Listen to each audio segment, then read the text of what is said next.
Дорогие друзья, здравствуйте! С вами в прямом эфире программа «Якутск сегодня» и я, Юлия Решетникова, учитель-логопед. Мы сегодня будем говорить о развитии детей, о том, что такое сенсорное развитие, физическое развитие, о том, что такое понимание речи и речь в целом. В нашей студии сегодня гости, руководители первого центра прикладного анализа поведения Элеонора Щука. Да, здравствуйте, это я. Евдокия Бояринова. Здравствуйте. Спасибо, что согласились пришли на наш эфир. И первый вопрос. Что же такое ABA-терапия? ABA-терапия – это наука, которая изучает поведение. Поведение – это все, что делает живой организм. Это то, что мы кушаем, как мы разговариваем, как мы ведем себя в обществе. Все это изучает эта наука. Угу. А для кого эффективен метод ABA? С чем работаете? К нам обычно обращаются дети с задержками психоречевого развития, то есть родители детей. Работаем в основном, к нам обращаются с запросом на развитие речевых навыков, на коррекцию тяжелого нежелательного поведения, над формированием туалетного навыка у детей и над работой с пищевым поведением. Угу. Хорошо, спасибо. То есть все эти задачи можно решить с помощью данной методики? Да. Угу. Следующий вопрос. Вот как происходит работа с детьми? Родитель к вам обратился. Представим, что у ребенка задержка психоречевого развития, нет понимания речи. Какие шаги работы? Когда к нам ребенок приходит в начале терапии, сначала с ним нужно установить сотрудничество, установить руководящий контроль, чтобы ребенок нас начал воспринимать как хорошего человека, которому можно доверять. И после этого мы начинаем формировать у него учебное поведение, то есть учим ребенка учиться. И после этого начинаем его тестировать. При тестировании мы используем вот этот протокол VB-MAP для маленьких детей. Угу. Покажите, пожалуйста. И тут есть у нас таблички. Вот. Тут у нас представлены такие вехи развития. Ребенок первого уровня жизни – это соответствует уровню развития от 0 до 18 месяцев. А ребенок второго уровня развития – это от 18 до 36 месяцев. А третий уровень развития – это когда до 48 месяцев нормотипичный ребенок когда развивается. Так. И в соответствии с этим, когда ребенок к нам уже приходит, уже привыкает к обстановке, начинаем его тестировать, на каком развитии его навыки. И тут мы смотрим, умеет ли ребенок просить то, что хочет, умеет ли он называть предметы или действия или что-нибудь еще. Смотрим, он откликается ли на свое имя, реагирует ли на голос говорящего, выполняет ли какие-то инструкции, различает ли какие-то предметы. То есть на понимание речи очень подробно тестируем его понимание речи. Угу.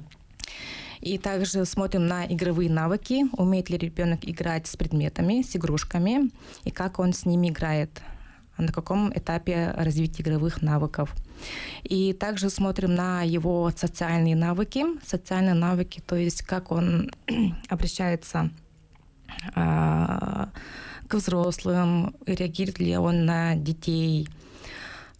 Также смотрим на имитацию. То есть имитация – это у нас прям фундамент развития всех речевых навыков, всех навыков ребенка. И смотрим, он может ли повторять какие-то звуки, слова или, возможно, предложения. И смотрим, какие еще есть у него звуки спонтанной речи, если он не умеет повторять. Угу.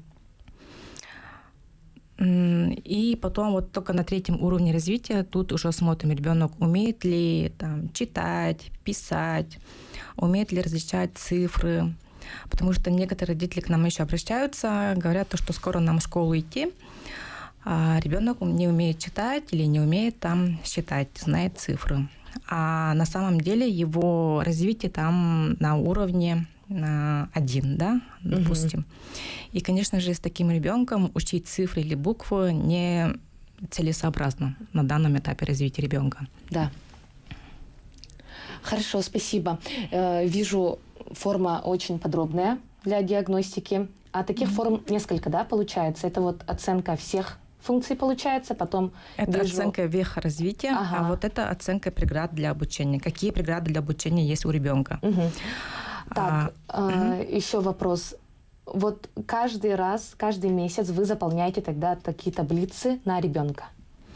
Тестирование делаем в начале терапии, и потом через 6 месяцев заполняем еще вот эту таблицу, смотрим, как ребенок развился.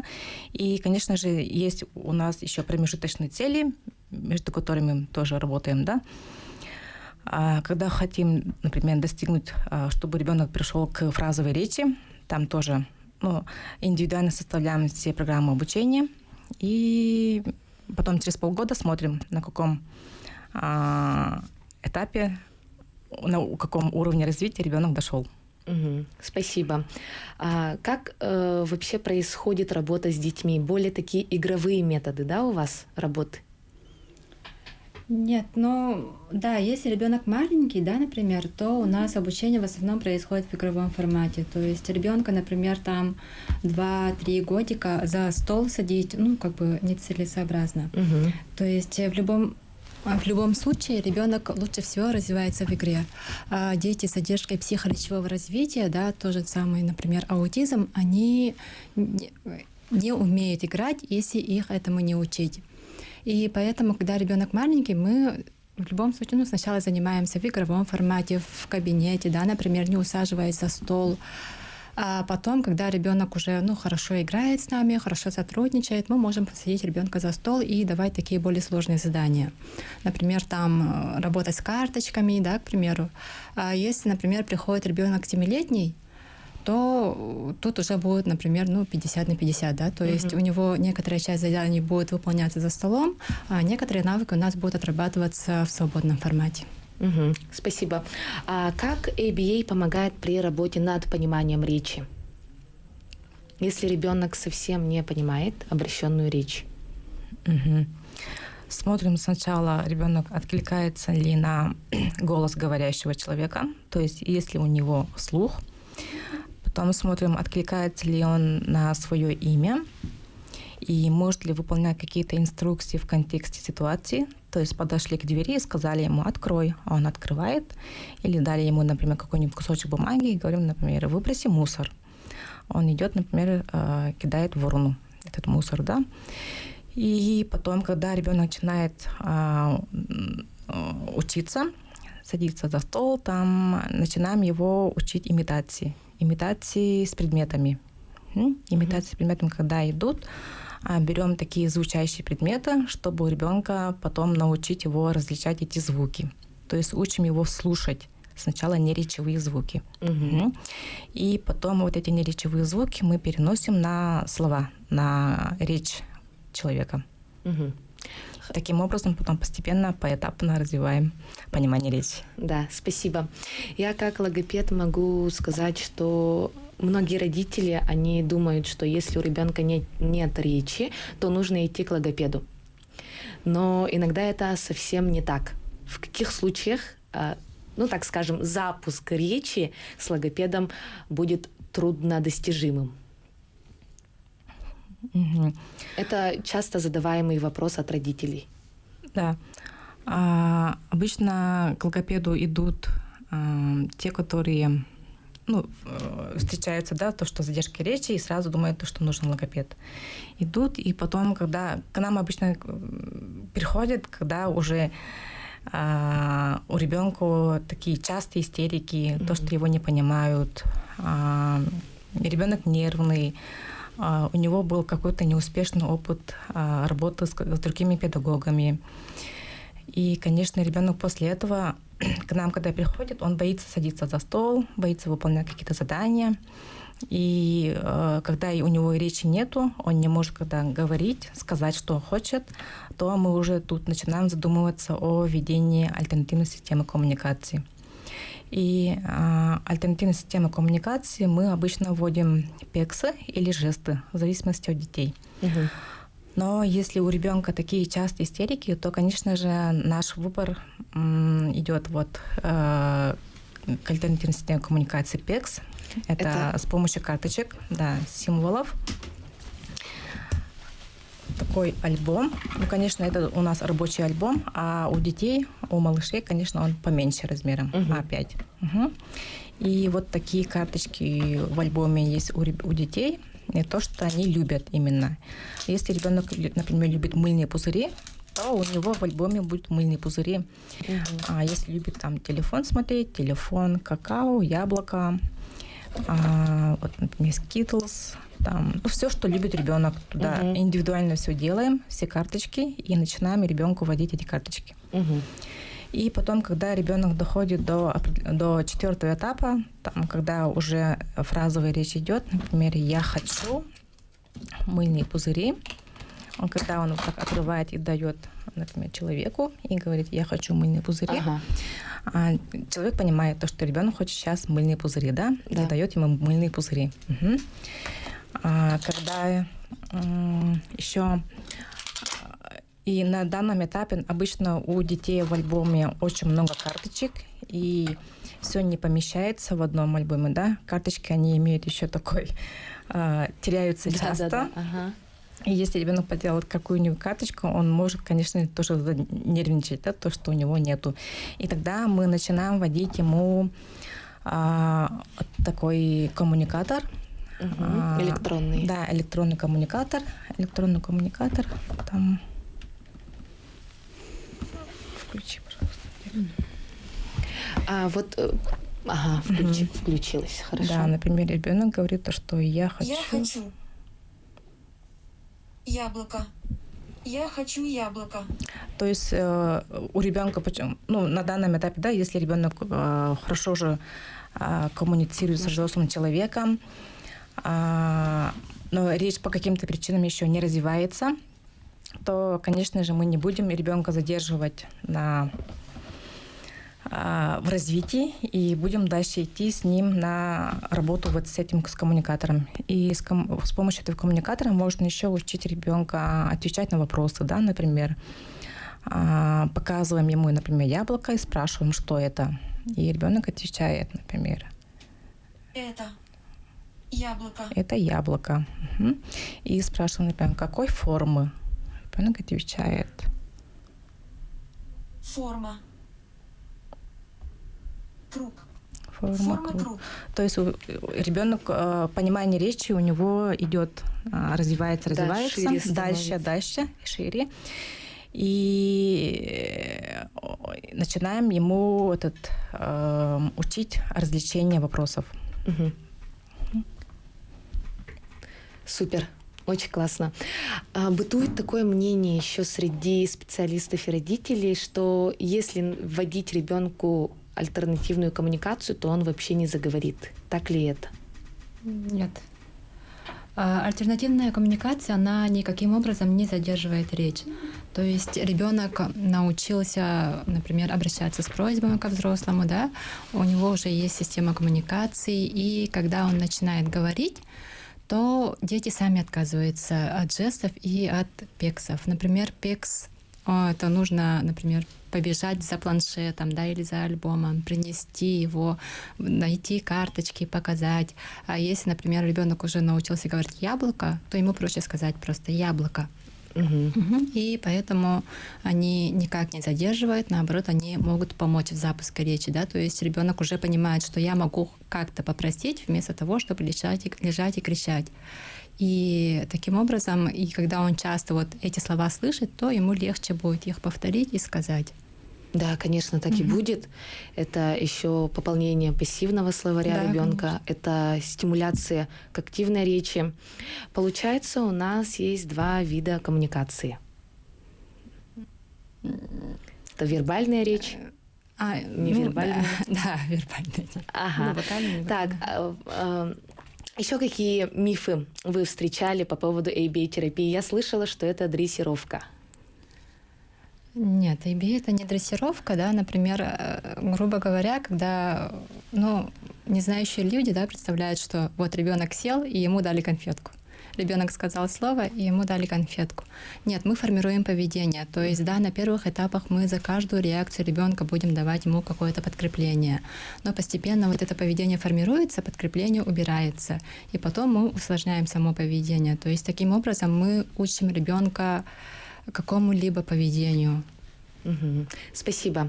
Друзья, вы можете присоединиться к нашему прямому эфиру, задать свои вопросы по телефонам прямого эфира 32 00 66, 32 11 66. Элеонора, скажите, пожалуйста, вот я очень часто вижу, когда ребенок проявляет нежелательное поведение, например, в кабинете у специалиста, или у него начинается истерика. Как в таких случаях и дома, как в таких случаях действовать? Успокаивать ребенка, либо заставлять его дальше заниматься? Лучше, конечно, успокаивать ребенка, потому что ему на данный момент тяжело, ему плохо, поэтому он выражает свои эмоции таким образом. И если его заставлять что-то делать, он на данный момент он не воспринимает никакую информацию, обычно ребенок, да, и вот это поведение, оно будет возрастать и возрастать, то есть он начинает эскалировать, и, возможно, вот это поведение, истерика, оно дойдет до какой-нибудь агрессии или самоповреждающего поведения. Угу. И лучше, конечно, ребенка успокоить в это время. Угу. Спасибо. Еще такой вопрос. Когда родители приводят ребенка к специалистам, вот занятие идет 45 минут. Ребенку нужно какое-то время, чтобы привыкнуть к специалисту. И некоторым это не нравится. Они хотят, чтобы вот ребенок сразу все 45 минут занимался. Обычно какое время занимает привыкание к специалистам, привыкание к занятиям? Но это всегда по-разному происходит. То есть все индивидуально, да, например. У нас, первая неделя занятий точно отводится на установление сотрудничества и руководящего контроля. У некоторых детей это может длиться дольше. В зависимости от ребенка. И вот в первую неделю специалист, особо никаких серьезных инструкций, да, или тяжелых для ребенка не дает. Он больше с ним играет, да, то есть ему нужно стать приятным для ребенка. Ребенок должен сам нестись к специалисту, а не так, чтобы его затаскивали в кабинет. Силой. Силой. Ага. Примерно вот сколько должно длиться занятие в идеале для 5-летнего ребенка, который уже привык к занятиям, к специалисту? Продолжительное занятие? Да, продолжительность. У нас 45 минут занятия. И дети выдерживают 45 минут. Они не сидят полностью за столом, да, то есть у них есть переменки во время, например, выполнения заданий за столом, они идут на переменку, то есть играют со специалистом, и во время этой игры все равно специалист учит ребенка какому-то навыку. То есть это выглядит как игра, но мы преследуем свои цели и чему-то учим ребенка. А за столом 5-летний ребенок у нас может сидеть 5 минут. И потом уже можно постепенно увеличивать. Хорошо, спасибо. Элеонора, Евдокия, еще раз благодарю вас, что пришли сегодня в нашу студию, поделились своим опытом, рассказали о том, что такое прикладной анализ поведения. Уверена, что нашим слушателям было очень интересно, и они открыли для себя много нового. Хочу напомнить, что во втором блоке вас ждут Елизавета Сивцева и Аиза Сидорова, врачи Республиканского центра спортивной медицины и медицинской реабилитации, отделение медицинской реабилитации номер 1 для детей. Продолжим дальше говорить о развитии детей, о физическом и сенсорном развитии. Оставайтесь с нами.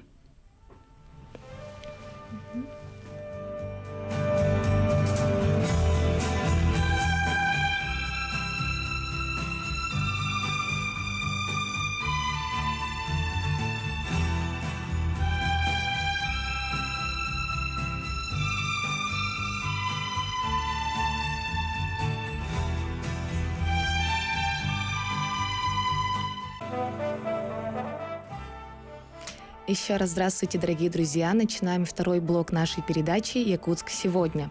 Хочу представить вам наших гостей. Елизавета Сивцева, врач-невролог, нейропсихолог. Здравствуйте. Аиза Сидорова, врач ЛФК, ФРМ, специалист по сенсорной интеграции. Здравствуйте. Спасибо, что согласились стать гостями нашего эфира. Аиза Владимировна, скажите, пожалуйста, что такое ЛФК? Задачи ЛФК для лечения и реабилитации детей. Лечебная физкультура – это метод профилактики, лечения и реабилитации различных заболеваний.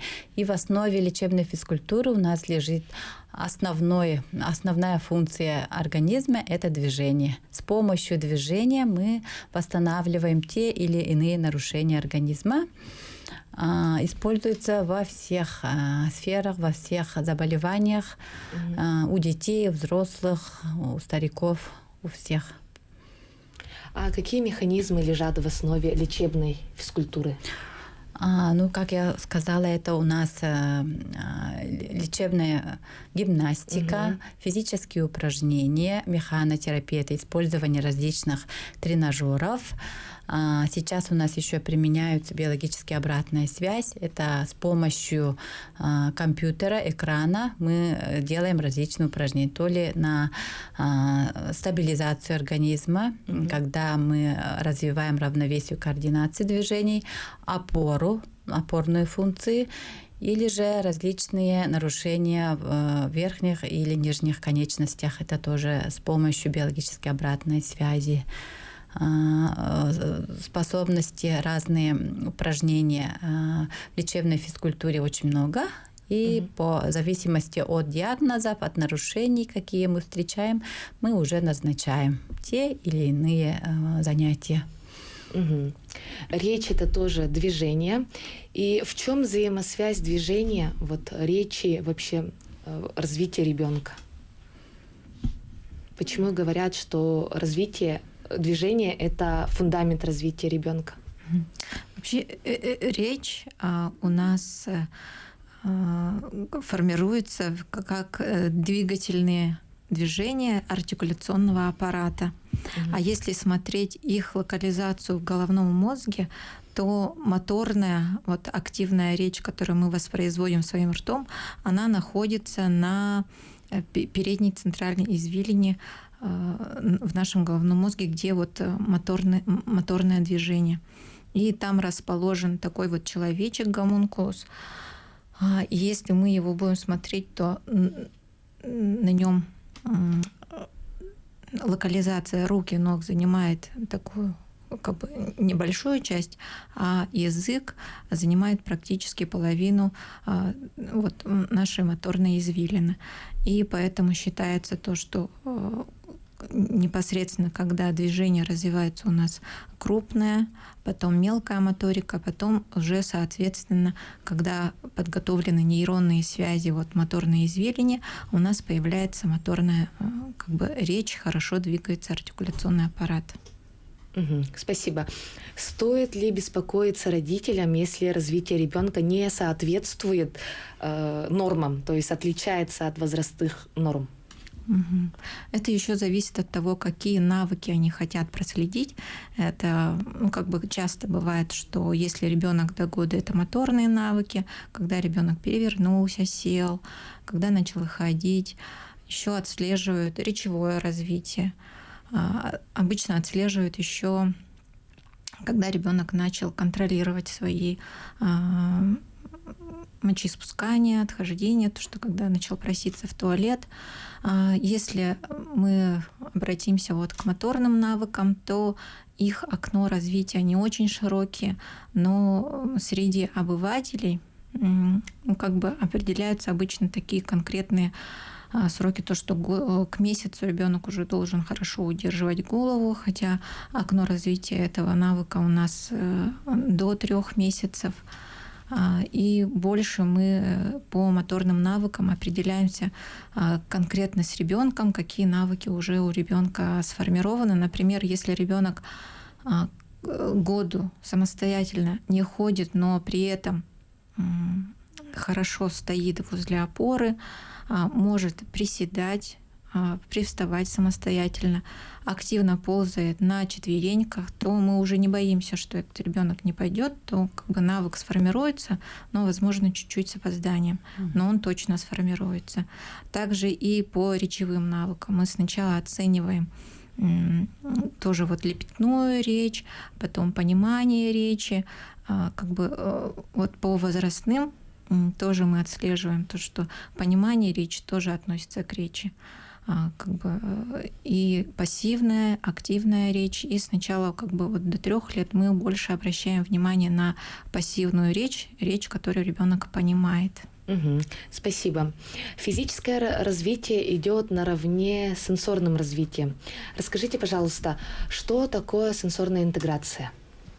Когда вот у нас ребенок развивается, все наши сенсорные системы, это туда входит, значит, зрительные анализаторы зрения, да, слуховые анализаторы, это слух, вкусовые, обонятельные, тактильные, вестибулярный аппарат,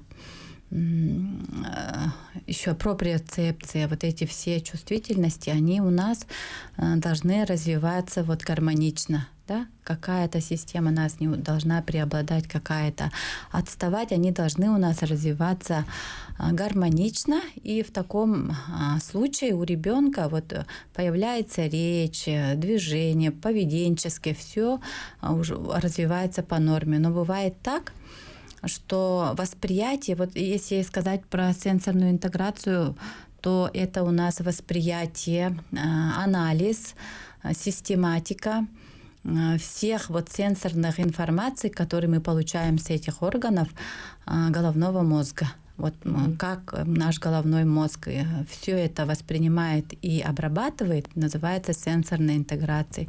Чем лучше у нас работает мозг, чем лучше у нас обрабатываются эти импульсы, тем лучше ребенок у нас будет воспринимать и потом уже и говорить, и поведение, и когнитивные функции, двигательные функции у нас будет развиваться в гармонии.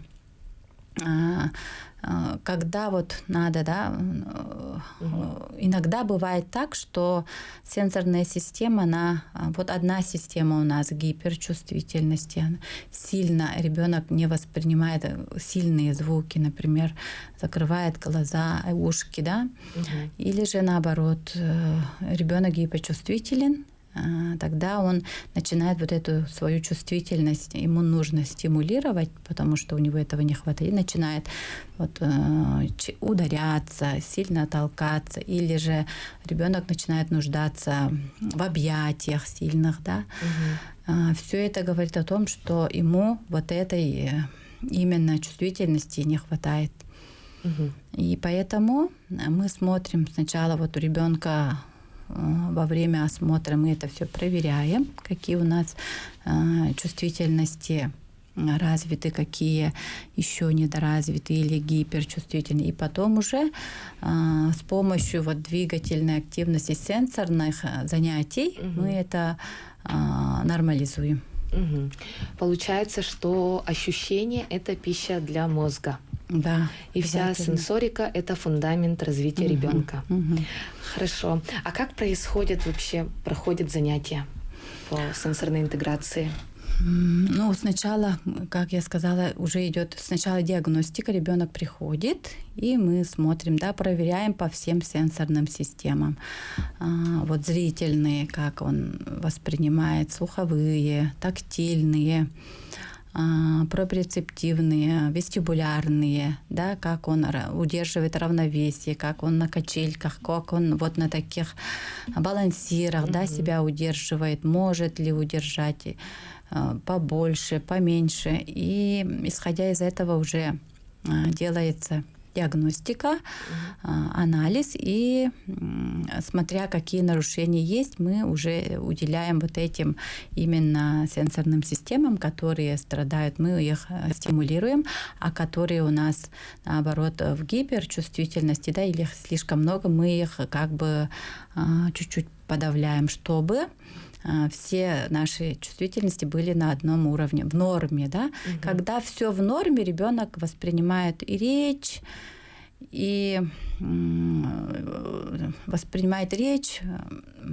вот как Это сказать-то? влияет на успеваемость в школе, Да, на да. поведение. Да? Информацию ребенок нормально воспринимает и запоминает хорошо. И может потом, когда необходимо, выдать эту информацию уже с недр своей памяти. Спасибо. Очень часто вижу в заключениях РОПСНС, РЭП. Что это такое? Потому что родители часто не понимают, что скрывается за этими аббревиатурами. Врачи-неврологи работают, как и все врачи, по международной классификации болезней номер 10. И мы должны вот для статистики выставлять как конкретный диагноз, чтобы вести статистику, да, вот сколько у нас наблюдается детей с каким-то конкретным диагнозом. Резидуальная энцефалопатия, она ставится детям практически, если есть какие-то неврологические жалобы, то практически всем, вне зависимости от того, это или синдром гипервозбудимости, или это будет синдром какой-то миотонический с нарушением тонуса, да. Но если мы у ребенка видим какие-то более сложные нарушения, уже поведенческие, уже интеллектуально какую-то мнестическую недостаточность, либо наблюдаем очаговую симптоматику, которая мы предполагаем, что в головном мозге имеется какая-то органическое, структурное нарушение в какой-либо области, мы уже ставим резидуально-органическое поражение, потому что вот какая-то структура конкретно вот поражена. Вот. Но для родителей именно эта аббревиатура, она по большому счету особо ничего не означает. Мы должны ориентироваться на то, что что идет после этого. Вот рэп, потом точка, и уже идет какой-то синдром. Уже мы по ребенку конкретно тяжесть картины, именно ведущий какой синдром есть, видим. Это описывается синдромально после этой аббревиатуры. А когда диагностируют задержку психоречевого развития, речевого развития, до какого возраста? Задержка, будь то речевого развития, либо психоречевого развития, должна выставляться у детей только до 3 лет. Только до 3 лет мы должны оценивать, что возможно какая-то темповая задержка, будь то ввиду каких-то педагогической запущенности, да, и либо даже если физиологические какие-то могут быть, либо вторичные какие-то, вторичных каких-то заболеваний может быть задержка. Но после 3 лет мы уже должны конкретно определиться, из-за чего идет эта задержка. И ребенок догонит или не догонит. Уже конкретно должен идти какой-то диагноз, что или это будет, если совсем ребенок не понимает обращенную речь и не говорит это, либо какие-то виды алалии у ребенка будут, либо ребенок не разговаривает ввиду поведенческих каких-то нарушений, либо умственной отсталости ребенок не разговаривает, и конкретно уже предпринимать меры профилактики, меры реабилитации конкретно по тому, какой ведущий синдром у ребенка. Если же задержка речи и нужно заниматься с логопедом, то результата мы не получим. Хорошо, спасибо. И как раз возвращаемся к сенсорике. Какие, может быть, тренажеры, упражнения можете посоветовать родителям для развития сенсорики в домашних условиях, потому что это фундамент развития, да? И у многих детей задержка речевого развития, у всех страдает как раз-таки сенсорика. Я принесла такой балансир. Это можно его купить в домашних условиях. И вот сенсорные занятия, они должны проходить не только вот одну сферу, да.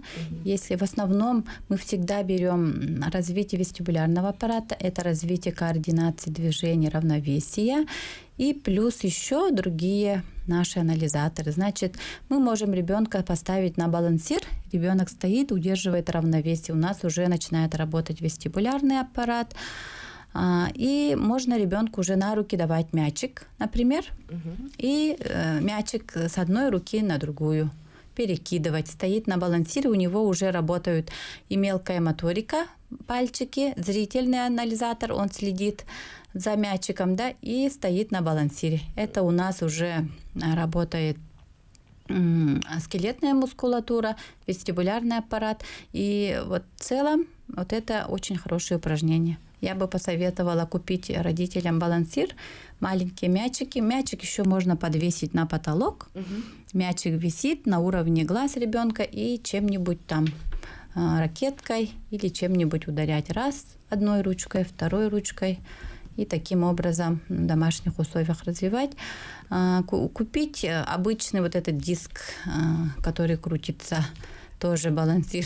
Для талии. Который... Да, такой тоже очень хороший.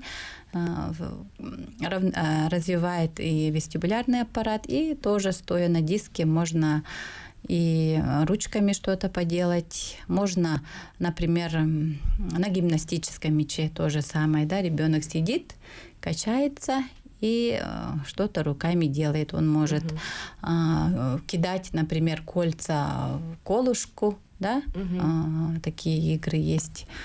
Можно лежа ложиться на этот четырехколесный такой этот маленький скейтборд.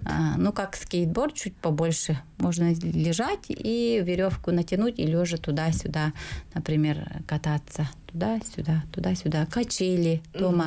Всегда у нас должны быть дома качели. Вот. Спасибо. У нас осталась 1 минута до конца эфира. Спасибо вам, Аиза, Елизавета, за полезную и нужную информацию.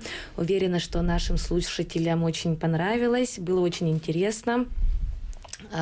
Хочу от себя добавить, что сенсорное развитие ребенка – это очень важный этап для развития ребенка. До 7 лет мозг ребенка работает как устройство для обработки сенсорной информации, поэтому нужно его развивать. Дорогие друзья, благодарю вас за внимание.